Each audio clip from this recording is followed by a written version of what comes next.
আজকে অত্যন্ত গুরুত্বপূর্ণ জাপান সম্পর্কে একটি তথ্য জানাবো আপনাদেরকে। যারা জাপানে নতুন আসবেন বা যারা জাপানে আছেন, কিছু সময় কোম্পানি চেঞ্জ করা লাগে।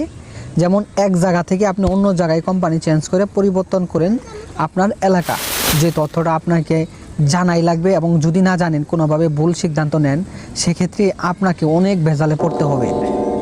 জাপানে যদি কোনোভাবে আপনি কোম্পানি চেঞ্জ করেন বা নতুন আসেন, সেক্ষেত্রে প্রথম পদক্ষেপ কি নেওয়া লাগবে?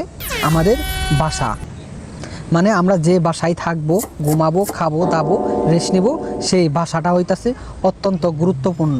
কেন গুরুত্বপূর্ণ? চলুন আমরা হাঁটতে হাঁটতে কথা বলি। দেখেন, ভাষাটা এতই গুরুত্বপূর্ণ যে আমাদের সিলেক্ট করতে হবে মাথা খাটিয়ে। কেন? আমাদের এই ভাষাটা সিলেক্ট করার আগে চিন্তা করা লাগবে যে বাংলাদেশের মতো সব জায়গায় অটোরিকশা চলাফেরা করে না বা বাস চলাফেরা করে না। জাপান কিন্তু অনেক অনেক উন্নত রাষ্ট্র, সেই জন্য এইখানে শুধু ট্রেন চলে, ট্যাক্সি চলে স্বাভাবিক, কিন্তু অনেক দাম ট্যাক্সি ভাড়া, সেজন্য সবাই সচরাচর ট্যাক্সিতে চড়ে না। সেজন্য বাস চলাফেরা করে শুধু মেইন রুটগুলোতে, একদম গলি টলি দিয়ে কিন্তু চলাফেরা করে না। সেখান দিয়ে কীভাবে জাপানিরা চলাফেরা করে সেটা তুলে ধরবো। প্রথমত আমরা আলোচনা করি আপনি কোন জায়গায় বাসাটা নেবেন। দেখেন, আমি তো একটু আগে বললামই, জাপানে কিন্তু অটোরিকশার মতো ওইরকম অপশন নাই। এরা যে সাইকেল দেখতে পাচ্ছেন, এই যে সাইকেল, এই সাইকেল দিয়ে চলাফেরা করে এবং বাস দিয়ে চলাফেরা করে, তারপর হচ্ছে ট্রেন দিয়ে। বেশিরভাগই ট্রেন বাস দিয়ে চলাফেরা জাপানে সব থেকে বেশি। এবং প্রত্যেকটা বাড়িতেই এক একজনের কিন্তু এক একটা গাড়ি থাকে, কারণ জাপানে সবাই প্রায় গাড়ি একটা করে নিয়ে রয়েছে, মানে গাড়ি দিয়ে চলাফেরা করে সব সময়। তো আমাদের প্রথমত জানতে হবে, আমরা তো নতুন আসবো বা যারা যারা ড্রাইভিং লাইসেন্স নাই, গাড়ি কিনতে পারি না, তারা কীভাবে চলাফেরা করবে। সেই জন্যই আজকের এই ভিডিওটা অত্যন্ত গুরুত্বপূর্ণ।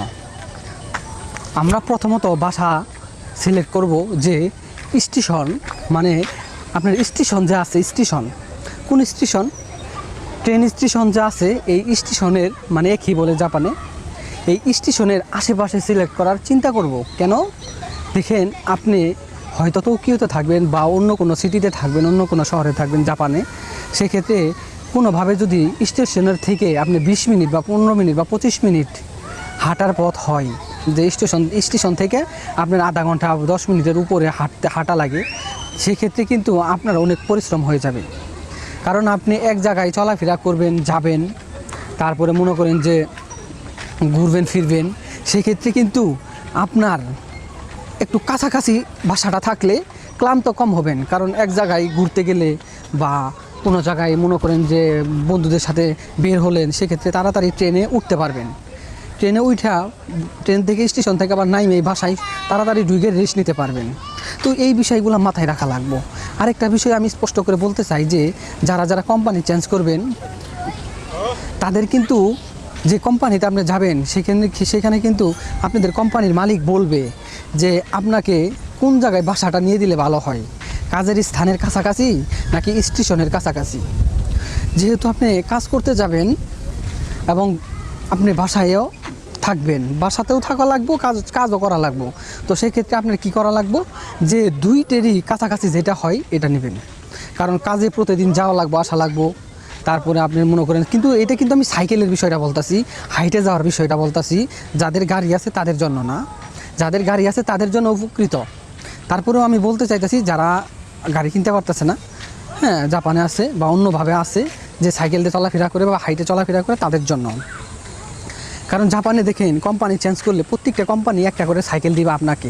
যে কোনো কোম্পানি, আপনি যে ভিসাতেই থাকেন না কেন, যদি চলাফেরা কষ্ট হয়, সেক্ষেত্রে আপনাকে জাপান কোম্পানি যেগুলো আছে জাপানে, সমস্ত কোম্পানি আপনাদেরকে একটা করে দিতে পারে, সাইকেল দিতে পারে, মানে দিবে আর কি।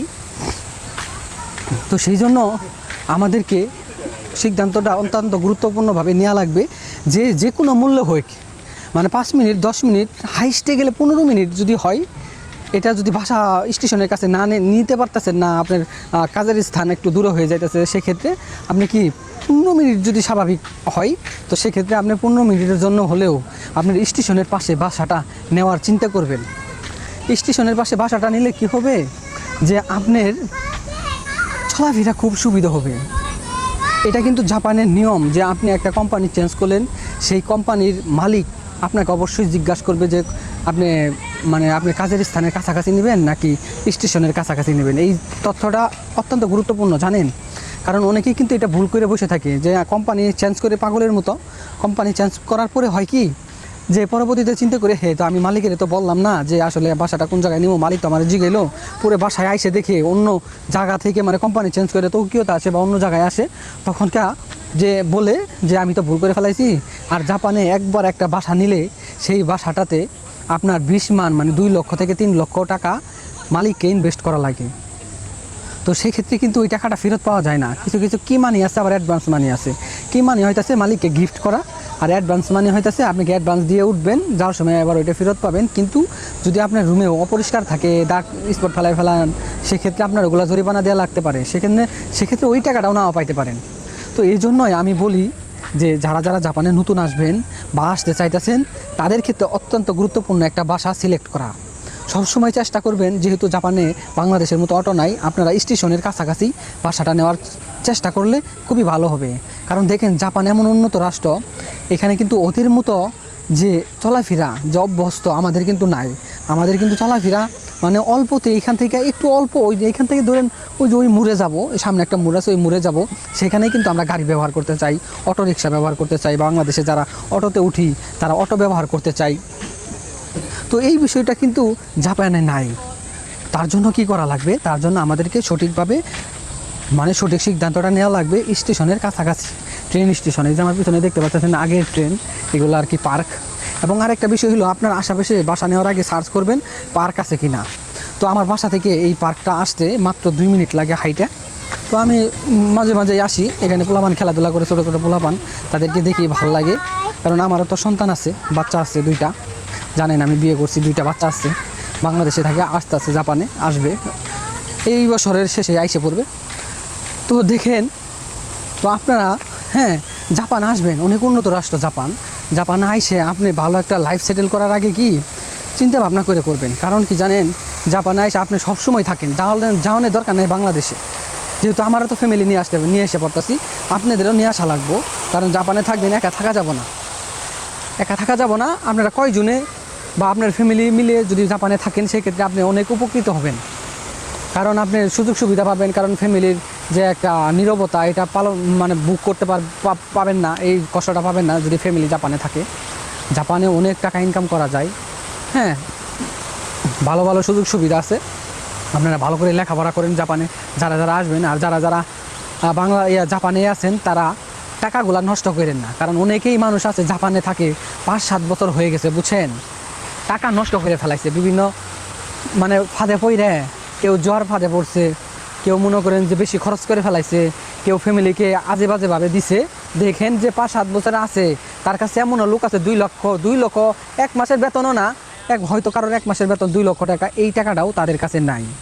তো সেক্ষেত্রে অবশ্যই গুরুত্বপূর্ণ বিষয়গুলো আপনারা সবসময় মাথা খাটিয়ে কাজ করার চেষ্টা করবেন।